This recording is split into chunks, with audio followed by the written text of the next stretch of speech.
It's almost tropical vegetation like you'd find down in the Caribbean. The shell mound actually supports a lot of plants that don't grow in other places, and it supports a density, and things just thrive in it. It's well-drained soil. Anyway, there's all sorts of things you can see here, but just to get to the heart of some of the archaeological stuff, we'll just keep going down this way a little bit, and then eventually we'll get you out to the kind of, we're going to go from impressive to more impressive. Oh, good. Okay. Now, generally, I don't start a conversation with this little site right here, but this is actually a burial site associated with the last group of people that lived here. And this is made out of sand, not shell. And the sand was likely taken from the areas around it because, indeed, before Mrs. Palmer bought this property and started doing all her gardens, the surrounding areas were much, much lower. Okay? So it's like the Native Americans borrowed sand from there and stacked it up here. And there were at one time over 500 burials in this mound. Wow. And 500. what has occurred is that in 1959, 61, and 62, University of Florida came down and they removed about 350 people, which are now in file cabinets up in Gainesville. The remainder of the people are still here. And there were some interesting things that were learned from this. Number one, this was the first place where syphilis was documented in Native American population. Really? So syphilis is an American disease that was exported to Europe, and this is the first place where it was actually documented right in this mound from the deterioration of the bones. They could make that determination. There's been some other research on the mound, which is not, I don't think it's published yet, but we've had some preliminary look-see at it, where it appears that most of the women that are buried here are related to one another. So this would be typical matrilocal, matrilinear society, where it was all about the women's lineage. And none of the men that are in this mound are related to one another, so they were nomadic. So if you go to most Native American tribes now, they're matrilocal, matrilinear. Kids are raised by their mothers, their aunts, not so much by the fathers and stuff. But we're actually in an effort, a long effort to return some of the people back in here into the sand. And everything from this point out is 100% man-made. So by that I mean that there was probably a little sand spit or an oyster bar. And man-made by the Indians. yes. Yeah, okay. And they started stacking up shell. And so the land kind of ends here, and all this is stacked up shell. Wow. And this entire point that has this name Spanish Point, which is weird that it's called Spanish Point, and we can talk about that later, but the real cool thing is that this is like a purposefully constructed causeway out into the bay. So it's hard to believe this big, the shell. wait till you see the one over there. Yeah. That one's kind of, I don't know which is more impressive, if you look really. at the berms as we're driving by, you can see the stacked shell. But here you can see how high it is. Yeah. And at any time, y'all can go up there and check out all these other That features. was her gardens there. That's one of the sunken. That's the sunken garden in Pergola. That's right. These are mangroves over here, I guess. Yeah, when COVID hit, I was reading lots of books, personally, just about Palmer and the history of the area. Cool. So now, what are these houses here? Well, so this is. So there's a lot of different buildings. That white cottage up there is one of the oldest buildings in Sarasota. It was built as a dormitory for all the guests that used to come to the resort.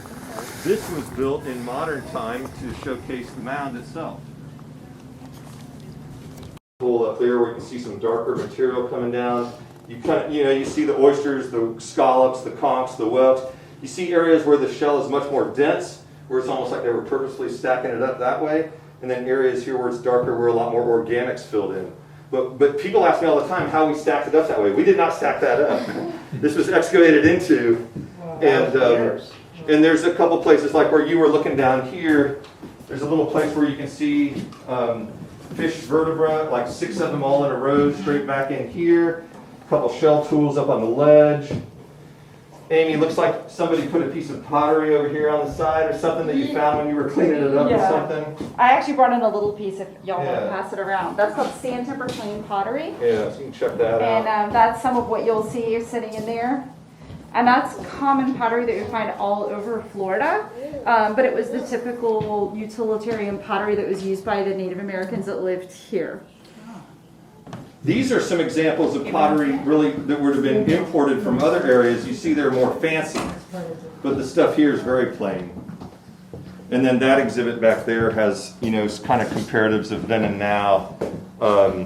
So if you pull open those drawers, so what that is, that's sandpaper.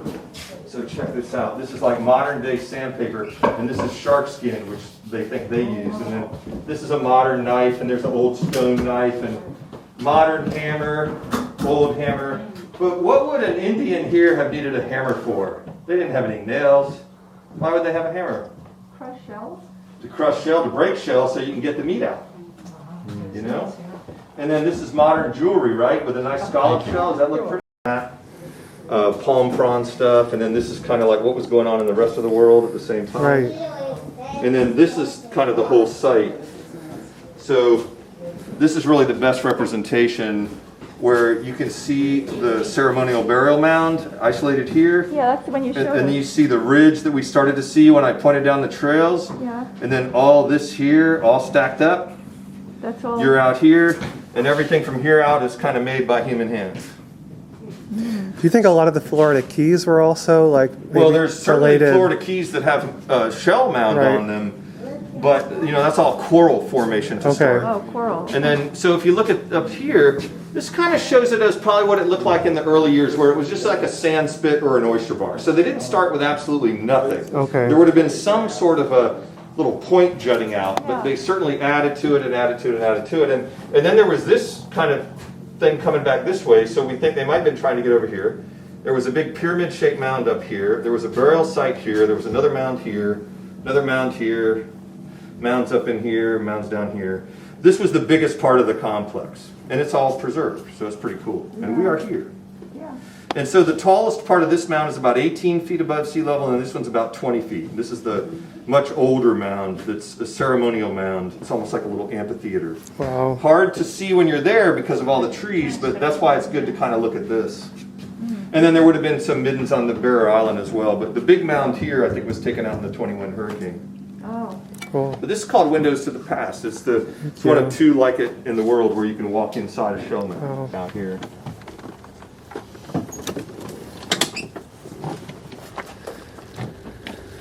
On this one? Yeah, we'll head out on this pathway. There's both historic ruins and historic ruins and Native American features, but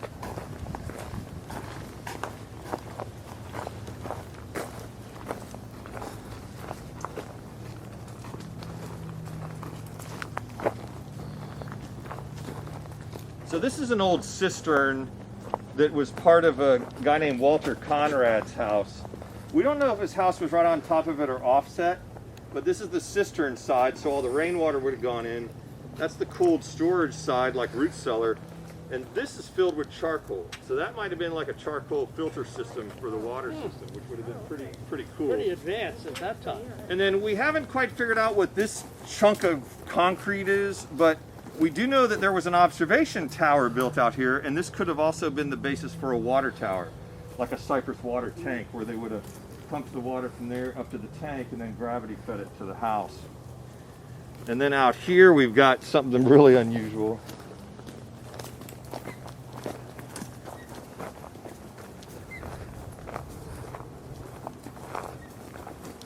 And you know, this is again historic period. This is 1918. This is the first swimming pool ever built in Sarasota. This is a swimming pool, and we don't know if they fed it with salt water or fresh water out of the cistern or what have you, but had a little deck on this side that you can see is partially collapsed, gardens all around it. The point. But anyway, so Amy's had archaeological students doing work out here because this area was always written off as not archaeologically significant. They said it was all intercoastal waterway spoil. Well, they dredged the intercoastal in the 60s, so how could I have a 1918 swimming pool on top of that? You know, it just made no sense. And of course, we knew this was Midden, but we've done a series of tests through here. to document that all the way out because it keeps going and going and going. And it's very difficult to get out there, so we won't be going out there. Yeah, and I think it's probably overgrown since we've been Yeah. doing some excavation. But this is where we actually had the field studies from Florida Gulf Coast University come up, and about a dozen students. Yeah, we had about 12 students. We did. We started with shovel tests up here. We did shovel tests all the way out to the very tip of the point. We chose our areas that we were going to excavate, and we put in 2 units that we call them, or dig pits. And both of those were 2 meters by 1 meter, 100 centimeters, so about a meter deep as well. And we did find the layers of shell midden that we were looking for. And then down to the confirm bare that shell. midden You know, like the old sandbar, so to speak. Yeah. Exactly. Wow. So we were, and you know, that was just part of. We're not exactly sure what we're going to do with this yet, but we wanted to know what it was. Right. And then again, this entire point is roughly 2,500 years to 1,000 years old.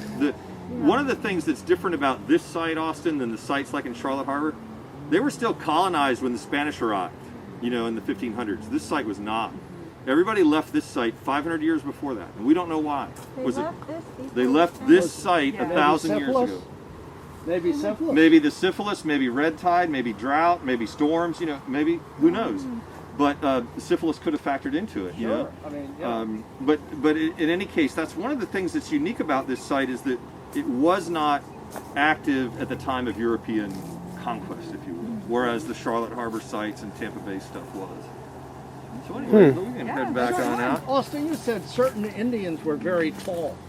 Yeah, that was the Calusa. In one of the book, they said they had, 6 to 7 feet tall, and then they had these 3-foot headdresses with feathers and be like Yeah, they did. these They very were really towering elaborate. Yeah, European-esque looking they were. people. They were well over 6 feet. Yeah. Okay. And there is some theory here that, based on the research that they did back in the 50s, that the people here were tall as well. Okay. People that live here. Yeah. Tall as well. Now, did you find anything to indicate what type of use the property was for? Because, like, in the later time, they used it as like a swimming relaxation area. Did you find any artifacts like pottery or? For the later time periods with Or the related to earlier- these yeah. historical. Right. So whenever we opened up this area, we had 3 questions. The first one was addressing the midden because we are threatened by rising sea levels. Okay. So we researched that first. The next area we're researching is around the cistern that John told you about and around the swimming pool. So it's a we'll start with some process. shovel tests there. I'm not sure if we'll do a full excavation, but we'll do shovel tests to see what type of artifacts we're seeing. And a cistern is. I'm sorry. Like the water thing. Oh, that's Cistern- the yeah, pool. gathers That's the water, pool. exactly. Okay. And then the third thing we'll look at is the garden features to see Right. if those are related to Bertha Palmer or Walter Palmer. Because you wonder if the natives had done some irrigation with the water, and then maybe the There's no people that came evidence of later. that. No. Yeah. Okay. Interesting. Talented. And there's She's even records of her living 85 about the years old. You'd never think 1800s. that. Pregnant for But the 65, change of the 70 water maybe. flow, whenever And, they changed She's the been, natural teaching watershed other through kids South about Florida, and they diverted it out to the rivers on the east and west coast. What happened is, yes, from the sugarcane and all of the agriculture, the fertilizer that runs down through the middle of the state, even from Kissimmee. Right all from of Lake that south, and it goes Okeechobee. out the Yeah. 2 rivers. Near Punta Yeah. Gorda. And We're the, gonna walk kinda. up there yeah, and and check it out. That's gonna be great. the fertilizer Yeah, increases the amount of I can't bacteria get there growth. fast enough. Right. Kind of feeds it, if you will. Right. Okay. Like potting. Just wonder if that's going to get worse before it gets better. All these there's more some people coming down organizations. There's here. a big organization called Captains for Clean Water, and there's one called Friends of the Everglades, and their initiatives are solely focused on restoring the watershed Yeah. and tackling these problems. So I think that's how it starts. People start talking about red tide and the causes and reasons contributing, and that starts. People start to talk about it and then say, "Oh, well, They do. And know. I have a friend who used to work for the Nature Conservancy, and she was a lobbyist. And that Yeah. was all she did was talk about red tide. That was her and Oh, water cool. testing. Yeah. So there's a lot of work being done on that to address that problem because it affects all life. all, yeah." You know. And we already have enough sugar in our diet, so we can do without maybe some of it. Sugar. there's So, for a one lot of thing, heated this is discussion just about awesome sugar view. in Florida. Yeah. And then also you can kind of see the mound just drops right off High here. it is, yeah. And the storms are always kind of churning it up, and it takes it out and it throws it back. And Amy does a periodic patrol down there because we do sometimes find some things. Most people would look at it and they just wouldn't think anything of it, but to us it's something. And the first job Amy had here actually was documenting kind of where we are with the erosion. Yeah. So Mrs. Palmer from Chicago bought this property in 1910. Where the pergola was where the resort was. The resort was a building there and then this building. And instead of her doing what everybody else was doing at the time, which was selling out shell to the road builders, because everybody wanted shell to build roads, she built her gardens on top. So you got the sunken garden and pergola. We can check this out. Wow. The seed pods that are formed of 6 of these. And if you look up there, you might see them. And then when it gets this time of year, they open up and they drop, and then it has little seeds. Oh, They're cool. You make little boats out of them. okay, all right. Kids can. Paddle to the Sea. Have you heard that book? Here, I'll make a boat out of one right now. Oh, so let's see. I got this antique book at this bookstore from the 40s called Paddle to the Sea, about a little native Indian boy that carved a canoe and he wrote on the battle, "I am paddle to the sea, please place me back in the water." And they have the story, and it like travels all through Canada, and all these people pick it up, like a lumberjack picks it up from under his axe, and then he reads it, and everyone put it back in the water. And then at the end of the story, he reads about it in a newspaper article, but doesn't tell anyone, but to himself he was proud that Yellow crown it night lived. Oh, that's so cool. Oh, So yeah. they've got to have a nest real close, because I saw the baby yesterday over there. I did too. I saw the baby right across from here yesterday too. We had a blackbird with blue beak on our car today. I have no idea what type bird. big? About the same size as he, maybe Blue you heron, blue heron, Yeah, it green looked leg. must have been, yeah. His feathers were gray, but it looked like there was a shimmer of blue, but it had blue in the beak. And we were watching it, and then it jumped into the bushes. And I It saw caught a the lizard. girl, but it actually went to get a little gecko. Yes, indeedy. That's what they like. So this is one of Mrs. Palmer's gardens. She said this was her favorite. She said she designed it herself. And of course it takes the Italian influence from the gardens that she would have seen in Europe. Yeah. And when this was first built, there was no lawn there, it was woods. So you would have come down this trail, woods, and you would have come down this trail and entered the garden. The garden would be like a room in nature, you know, and so that was kind of one of her little garden philosophies. There's the highest part of the mound down there. Yeah. And So this is all shell. now, ironically, the shell that you're looking at here is not Indian mound shell, No, no, because that's just we bring it in the same way everybody else does, 10 million year old shell, which I wish they'd never started doing it, but once they started it, you couldn't stop. But if you were to dig down 2 more inches, that's all shell. You found the shell. Yeah. And again, you can see the prevailing shoreline, you know, where Hidden Bay is all the way Yeah, up. that's where we are. And then all of a sudden it juts out here, you know, because this being the man-made feature. Deep water run along there, natural, which is probably what led to this being oriented in this fashion. And this has all been restored. When I first came here in 1979, there was 3 broken columns left, and that was it. So this was all restored. The pond had all been filled. This had all been filled in with soil. That had to be excavated, and that's been restored twice now. And then the big house there, that was originally built by one of the original pioneers' sons, but then he moved to California, so that became dormitory for the hotel. And then Mrs. Palmer used it as a guest house, called it White Cottage. So that's where we're going to put the little cafe. Where you can put the what? Cafe. Just cold food, you know, food they can heat up. No cooking here, but just kind of serving and either work with a local vendor nearby or there's seeds of these actually found 2,000 years down in the mound. And then the mahogany tree, and then this ponytail palm, which was just an ornamental plant in the director's office that got planted out in the shell mound, and it just thrives. It's like a huge Dr. Seuss tree now. Yeah, if you could interview these trees, they might have a lot to tell They would have about lots this of- place. I mean, you know, yeah, because this tree was probably here in a smaller size, you know, like when this was Yeah. a Cuban fishing camp, and certainly here when the pioneers were here. A lot of these trees are clearly visible in the Palmer photographs of the gardens and stuff like that. And Now, do you know anything about the history of the Calusa going down to Cuba or fleeing to Cuba? well, they certainly they had apparently connection to Yucatan, and you know they had big ocean-going canoes and stuff like Right. that, and the Bahamas. Yeah, and the fish. So, like, if you go down and talk to the Seminoles, their oral tradition is go to Cuba, go to the Bahamas. They got whole different names for them, you know, and Right. Yucatan. Right. So, I just wonder how many people in Cuba today are, have that in their blood. Yeah, well, all this genetic testing would help to bear that out if everybody did it and somebody scientifically studied it. The odd thing is that, Native American types out as Asian, Okay. because that's the origin of, Yeah. for the most part. So it can get a little tricky. You just worry who gets their hands on all that data if everyone does. Well, if you do Test 23andMe, that. I can guarantee you that your health insurance has access, and your life insurance Right. has Well, access. yeah, that's the one- 23andMe is a insurance-based company. Yeah. Yeah. Yeah. But as far as something like the Holocaust coming again, I think about that all the time. It's Yeah. like somebody decides they don't like certain people, look up all their They look genetics, up and the those Oh, are the yeah. ones. And That's they why know Let's where they design a It's a virus good or thing to something. do, so, You do the National Geographic and you don't even know who it is. They give you a code. yeah. When we were walking by, I didn't know somebody just dumped water there, but I pushed it with my boots and the water's coming out. Yep.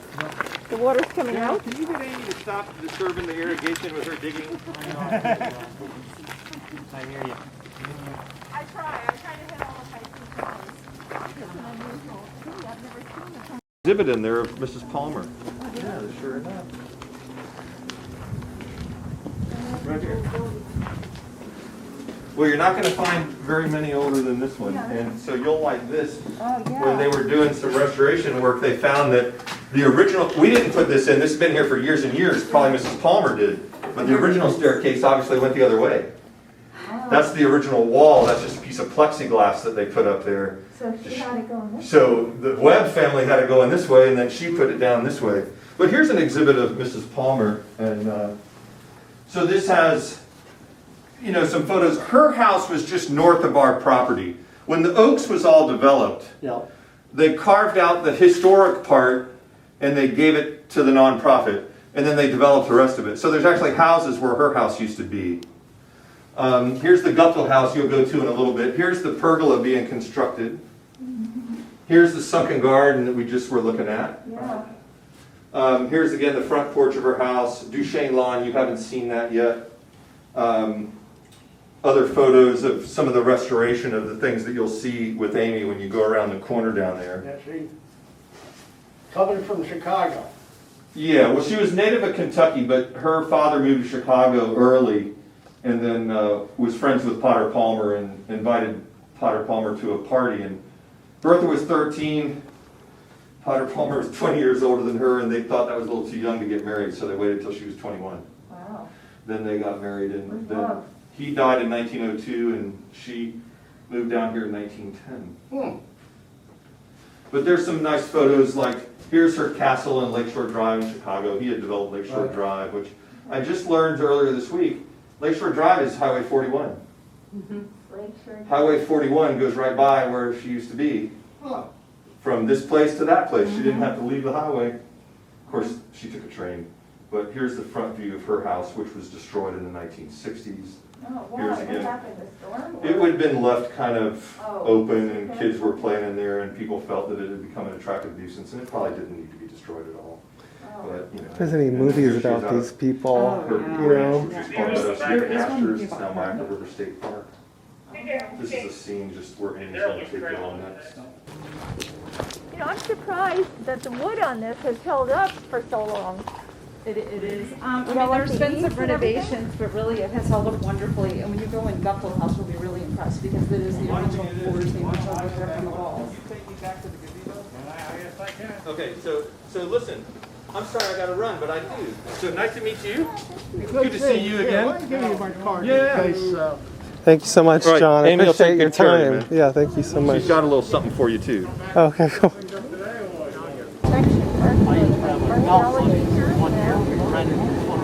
Years ago. And then I went back later in life to get my degree in anthropology. And I focused on Florida archaeology specifically. So all of my fieldwork and experience has been on shell middens and mounds, all in South Florida. So all pretty much Okeechobee down.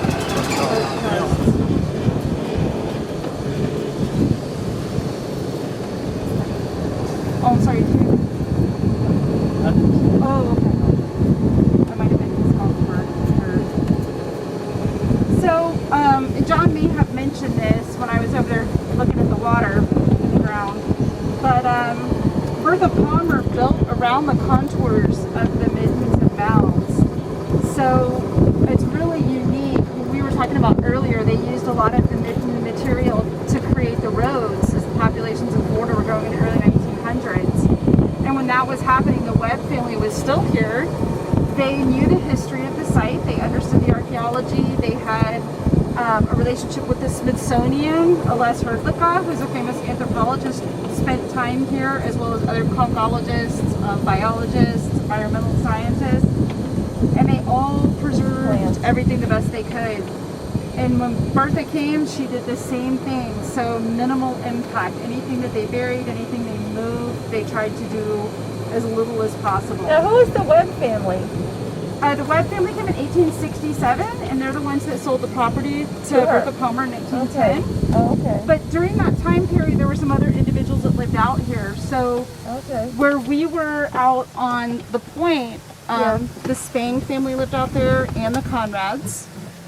Spain, you said? Spang, Spain and then the Conrads. Okay. So the Spangs were here for a brief period of time. They Yeah. came in the late 1800s. They bought the property for around $7, just the point. They sold it back to the Webbs for the same price they purchased it for. Okay. He and his wife lived there for a little while. He had the water tower that John talked about. Okay. He had a home. He had a dock out there. He and his wife got divorced, and he moved to France. Okay. And then Walter Conrad came along in 1910, right at the same time as Bertha Palmer, as John told you, and he bought that property. He also housed orchids and butterflies out on the point. He had a collection from all over the world that he shared with his friends. And he had a good relationship with the Palmers. We knew that he and Bertha were growing roses together. Okay. So we have some documentation that, there's pictures of him at picnics out on the site with her and her friends. Okay. So then there was the Cox, and they lived out here also. There's a footbridge where John said the shell material was used to go over to a little bridge. The Cox lived out here. There was another gentleman named Saunders, and he had a store up on the other side of the kind of more southeastern side of the property. Yeah. So there were several different people at different periods that lived out here on the property as well. This is the Duchesne lawn that John had mentioned to you in the classic portal. And Bertha Palmer built this after designs of a So years it would ago. be lower, and then she'd have that view. Yeah, you can see the water. Yeah. So when the sun would have been setting, it would have set right Beautiful. in kind of a frame. Picturesque, yeah. Yeah. So right now, this is the site for a lot of weddings. A lot of people really like to get married here. It's a really pretty, Okay. pretty spot. Yeah. Okay. Nice minimalist, so it's like your people and your bride really takes the center stage. Yeah, it's gorgeous. And we do allow people, those have been renovated, but we do allow people to decorate them as well for weddings. Yeah. So Very it's pretty. cool. A little hot this time of year. Yeah. In the fall and winter, it's a nice spot. Yeah. And it can, the lawns can get kind of wet Yeah. from the rain. Duchesne Lawn is where he came across some human remains and some other artifacts, and that's when he contacted the Smithsonian. Okay. This is another field sometimes people use to get married, and there's not a lot of significance to it. We call it Boar's Field, and it's kind of nicknamed that because years ago our horticulturist had to capture a wild boar. Oh, really? And I guess it was a feisty wild boar, so it kind of got the nickname Boar's Field. Oh, Boar's Field. Okay. Yeah. And we'll stop here. You want to go to the butterfly garden or butterfly Sure. Yeah, why not? I see them. Wow. There's a lot. So we get our shipments on Tuesday. In Antonio, Your shipment. we get shipments. Of butterflies. Yes, they come in a little box that says live butterflies, and they ship them in envelopes. And you open the envelope and shake them. And so I was worried about how they were just with their little wings over the butterflies. So they capture them at night. There's a guy who raises them and breeds them. You can't move, so there's the data. Right. So, but you keep on bringing them here, then you release them? We release them. Yeah, so every Tuesday we get a new shipment of butterflies because their lifespans aren't very long. Yeah. Yeah, yeah. So My they, daughter actually had some, and she grew them with the cocoons and everything. oh for yeah, her with kids. the Yeah, my little daughter did kids, that too. Yeah, it's like Yeah. funny. They're This is fun really to do. cool. If these houses here, and they have this view. Yeah, they have a really nice view. So this lawn right here, this is called Leachy Field. So Gordon Palmer, who was Bertha Palmer's grandson, he grew lychee trees here. So I believe at one time citrus was grown here, and then he grew lychees here. He actually had he had Palmer nurseries, and people would come and buy plants from him. Our daughter met her husband at UD, So I can University get of a Delaware. quick video of this. This is And wild. kids there, and so in the summer we go up and actually live at the house next to them. Oh, that's fantastic. And the little young ones that are 7, 5, 2 in the fourth on the way, they come knock on the door and ask for cookies and milk and all that stuff. So Oh, you'll have to we're love very that. blessed. Austin was in Colorado for 6 years working for Easter Seal. Oh yeah, he didn't tell me he was And, working for me. He told me. You know, they downsized, whatever. And Yeah. so here he is. But Great. he has great interest in this sort of thing. So Yeah. John spoke at a University of Pennsylvania club event. That's when I met him about, okay. I guess almost So a be year and a careful half they ago. don't escape. Yeah. It was just before. So you release them. Yeah. So and there's some on the ground too. So just if Step you, on them. these blend in. So what happens is they like the calcium in the shells. I don't want to step on them. So Yeah, yeah, they roost on the ground and hope I didn't feed off the step on ground. And then, so Antonio gets the butterflies in. He comes out here, he releases them. Oh, this is crazy. So we have docents that work out. Oh, you have one on your hat. You know, Well, this is a different stages. Wow. I don't know if you're into birding. I'm not, but my brother is. Uh-huh. So at Oscar, what do they call Shire. it? Shire State Park, yeah. State Park. It's famous for the scrub jay. Right. And my brother and sister were in, and I said, we want to see the scrub jay. Uh-huh. And I'm not exaggerating. You know, the guy is going to take us on a tour. And my sister.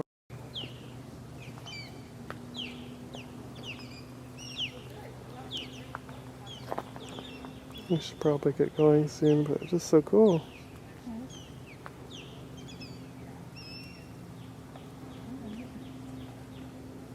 Getting the nectar out of the plants, so just watch your step. Yeah, so this is the Guptill house, and this is where Frank and Lizzie Guptill lived.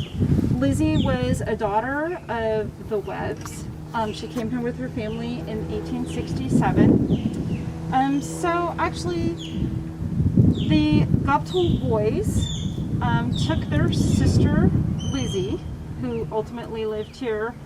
They took her by boat. That was Jack and Will, were her brothers. boats? Jack and Okay. Will took Lizzie to the by boat to get the train at Cedar Key to go back to finishing school up in New York. They were originally from Utica, New York.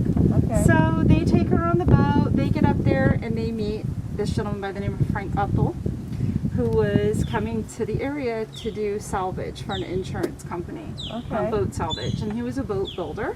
So they met him, they all hit it off. She didn't really care for him, but it didn't matter anyway because Lizzie was leaving to go to boarding school and do her thing. So they talked Frank into coming down here and working with them to do boat building because they were building these Sharpie boats to carry their produce down to Key West and up to Cedar Key. So he came here and he met the other sister, Jenny, and he and Jenny got married, and he was away with the brothers. I believe they were delivering some goods. I'm not sure if it was to Key West or Cedar Key. She was 7 months pregnant in her parents' house on the other side of the site. She fell down the stairs. She lost the baby and then she passed away soon after. So he remained here and worked with the family. They were all very close. And Lizzie came back from finishing school. She married It had been a couple years, and then they ended up getting married. Okay. So they did not have any children. It was the two of them. Okay. Her family gave her this property over here, so that was a gift that they gave to Lizzie, and she and Frank built their home here. So they actually lived on their sailboat for a very long time, and then he built this house all by hand. So this house Wow. was completed in Can we 1901. get inside? Yeah, I hope the docent is still here. Just like to see the architecture and what it looks like. I like old houses. Now look at that porch up on the top. Oh, can you see that? Yep. How close to Main Street? Can't be too far this way. No, I don't think it's too far that way. Because we're getting the other side of the town.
Site.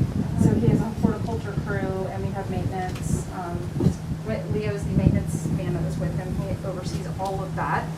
And then we have 2 different people who come out and clean the site, and they stay here all day when they're here.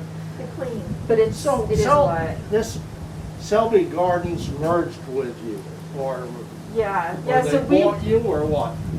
They just kind of like took us under their umbrella. So we.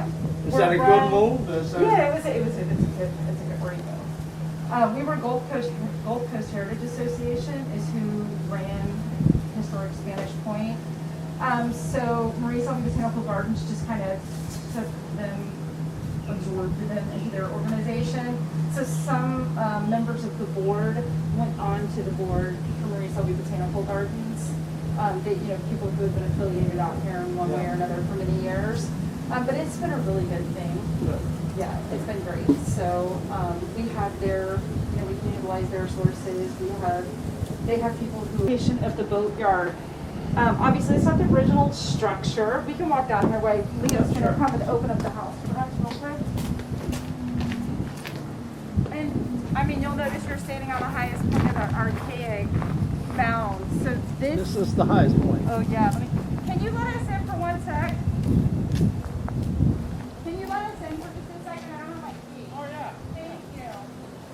I want to just show them what the inside looks like in the woodwork. This is really a cute house. With the 2 porches, one in the back, one here. That's such a pretty view too. Like imagine having this little dock. We could have had a view when we looked at that property, remember? We looked at that property after you. Oh, okay. I think it's probably fine. But just so you. Yeah, about 20 minutes. Okay. All right. Cool. So I'll be back. All right. Cool. Yep. Oh, shit. Pre-sheetrock. So this is all of the original wood. These are the original floors. Yeah, wow. This is curly pine. And Frank Guptill hand carved all of this. Wow. You can tell he was a boat builder, I think, when you come in here and look at the woodwork. Actually, Bertha Palmer, when she owned this, the walls were painted Beautiful. white. Really? So when they renovated it, they. It was a lot of work to take that strip it off. Oh yeah, there's still some spots. Like if you look around the. Yeah. We lived in a town where a lot of homes were built around 1910. Beautiful woodwork. And a lot of people in the 50s, 60s painted it all out. And people were buying these homes and paying a fortune to have the paint taken off. Yeah, my just gosh. strip out because there was old chestnut underneath. Oh, So it's beautiful. beautiful chestnut, and some people, like if I saw a house that was painted, I wasn't really interested. We ended up building a house because we had a good location on a lake, Mm-hmm. and it was like a little ranch. But I was trying to find an old house without the painted wood. And some of the wood was, like it got darker over the years, some was black, but there's chestnut, beautiful chestnut underneath. Wow. So- I don't know. In the 50s, they like painted that wood and they put that like. Oh, This bed was made for Lizzie by Frank. So he handmade this bed. And whenever Frank and Lizzie left Is this them up here? property, this is some of the family members. So when they left the property, when Frank had passed away and Lizzie had sold and Okay. she lived in Casey Key, I think in the downtown Sarasota. Yeah. The house in downtown Sarasota, the furniture that was left in it kind of just was donated or went out to Oh, whoever okay. wanted to take it. So a family that had this, a Yeah. husband and wife, she just donated it. They were actually going to go drop it off at Goodwill. The husband's like, let's just go drop it off. And she's like, no, I think this is, they might want this It's a at period. Spanish Point. Yeah. So she called John, and John was like, yes, we'll take it. So because it was the same period. Yes, yeah, and it was, it's an original piece, and if you look on the headboard right there, you'll see a heart, so that when she laid in the bed and she looked up, she could see the shape of a heart above her head. So this is an original piece. Wow. The other original pieces that we have are out here in the living room, Okay. and the piano is Lizzie's piano, so that is her original piano. Yeah, wow. And then the violin over here was Frank's violin. So they like to entertain. They would have winter guests come and stay with them. When the winter guests would come and stay, they had a bedroom over here in the back of the kitchen, so they could go and stay over there. The kitchen was separate from the house because of the heat and for the Yeah. safety purposes. But they like to entertain, and there's a little story on there that talks about how people could hear them up and down Sarasota Bay playing music together. About what time frame was this? So they built the house in 1901, and she was here until 1910. What kind of wood is this? Curly It's a pine. curly pine, Burley pine. Okay. Wow. What a and you can see the upstairs since Oh, thank you. You're welcome. In fall, Yeah. but even in the summer when it looks like it's dry, it is not dry. And you wonder if can't that's walk out there. what drew the natives to this land. They had, it's natural spring Right, they and would have had a fresh water source right Yeah. here. They have plenty of food. So there's a The theory ocean, that yeah. sometimes you might see in some papers that say that these bodies of water in the middle of these archaic shell rings. And this does date to 5,000 years ago, so it's much older than the other side of the site. But some people believe that they use them as weirs so that they could keep, fresh, like keep their fish alive and fresh Oh, and okay. store it All there. the time. However, we do not believe that is the case. We believe it may have had a different, meaning, being that it was just a freshwater source for drinking water. Yeah. And it could have been something ideological. So that's the other. A lot of these shell rings, instead of a spring, they might have a plaza. So they had an open area where people could gather. They all vary a little bit different, but this horseshoe or C-shaped shell ring, these are found in South Carolina, Georgia, and Florida specifically. Shell rings are found all over. Shell However, rings meaning like what? Where they, it's shaped like a circle, but Yeah. these shapes are more like a U or Oh. a C, and these are found throughout Georgia, South Carolina, and Okay. Florida. Instead of the circle. Right, and what we call the archaic period. Some have these springs or bodies of water, some do not. That may have also flowed Is at there one water time. back there? Yeah, Yeah, there's some that's water what right she was there. talking It has a green algae on top of it, or duckweed. Oh, I see over here. So Lizzie and Frank had their house here on this highest point of this midden. Her parents lived on the other midden on the highest point there. So they probably could have, at nighttime, even been able to see if they had lights or candles. Operating boatyards that we Wow. know of here in Florida. But it's neat if you're ever here and you on a Tuesday or Friday. These guys are out in here and their work is amazing. They're building this one right now. Hmm. There's another one where they have all the plants and the white on it. They're building these to sell them, myself. They seldom or use them here. But it's really cool to come out and watch them. And they have, all their original tools. just so artistic. Oh, so who's building the boats here? We have some boat builders. They're volunteers. Wow. They work on the boats that we use for tours, and then they also build boats as well. And they're here on Tuesday and Friday, so if you ever come over, it's really a treat to watch them at work. John is doing a talk in May on the Pioneer Boatyard, and he talks about the history of boating here in our area, and then the guys are here working some And they actually repair too. Yeah, so they'll take the boats out of the water. And like during COVID, since we haven't been able to take anybody on tours, they've been pulling the boats out and then they work on the boats. Yeah. They would just leave them open. So this one was never backfilled. It's one that I'd like to do a little bit of work on. So Rip and Adelaide Bullen were archaeologists in Florida that did a lot of work in the 50s. Yeah. So they came here in the late 50s, early 60s. They did a lot of research on our site. They spent most of the time on the burial mound, but they did a lot of excavation. So they took this soil out? They did this. So this was one of their dig pits. They didn't backfill back then.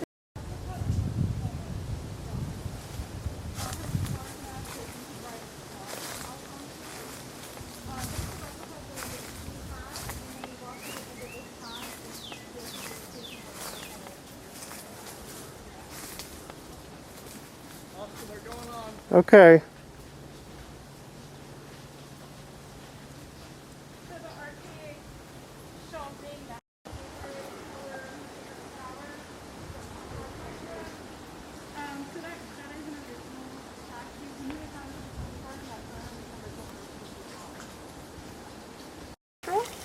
A lot of conchs that you pick up on the beach or other shells, tulip shells, that sort of thing, they open to the right, but the lightning whelks open to the left. This was a very important shell to the Native Americans in Florida and throughout the Southeast. Okay. Not only as subsistence, but the very thick, hardy ones, maybe ones as thick as like this one you see here, Yeah. made excellent shell tools. The really large ones were strong enough to chop down a tree. So they would make axes out of them, hammers, pounders. They would use the inside part, which is the columella, as tools for drilling, grinding. Yeah, because it has that. Yeah, they were very strong. They also made excellent jewelry out of them. They made beautiful beads. And then the outside whorl, when they would remove that part, they could make a cup out of that or a bowl, and they would drink a drink called the black drink out of that. But the lightning whelks are found even out of Florida and other Native Americans on other sites, on other Native American sites.